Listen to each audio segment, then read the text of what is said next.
How often do you wait for a green light from the world before you start moving?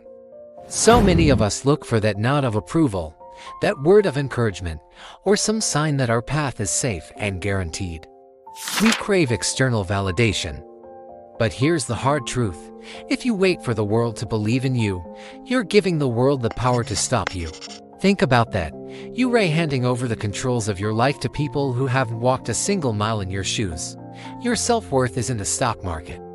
It shouldn't go up and down based on someone else's opinion.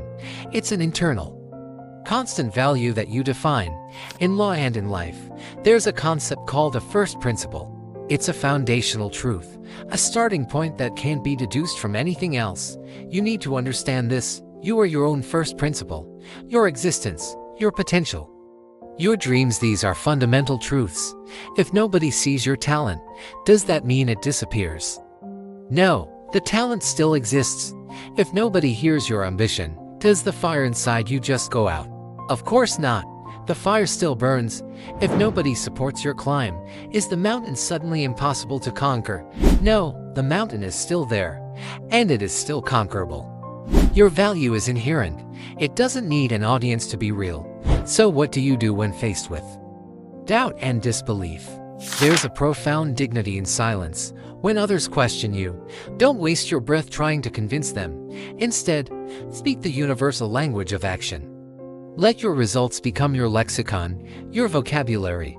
When you stay consistent, waking up early, when you don't feel like it, refining your craft while others are distracted, and holding your ground when it would be easier to give in, you are building a body of evidence. You're constructing a case so powerful, so undeniable, that eventually, it will speak for itself. Your actions will be the proof that silences every doubt. Think of the leaders you admire, the people who truly shape their worlds. They don't lead by asking for permission to be right. They lead by being right, by standing firm in their convictions until the world finally catches up. This is the essence of what I call the chief's resolve. To believe in yourself when no one else does is the highest and purest form of courage. It's the exact moment you stop being a passenger in your own life and grab the wheel. It's the moment you become the chief of your own destiny. The world doesn't need more people who are desperate to fit in. It needs more people who have the spine to stand out, to carve their own path. There's a great quote that captures this perfectly. The man who follows the crowd will usually get no further than the crowd. The man who walks alone is likely to find himself in places no one has ever been before. That journey of walking alone starts with a single, powerful decision to believe in yourself, and conditionally. It's not about arrogance, it's about having a sovereign mind. A mind that governs itself. It's about knowing your worth, independent of the world's applause or its criticism. So, I challenge you today, stop waiting for the green light, be the green light.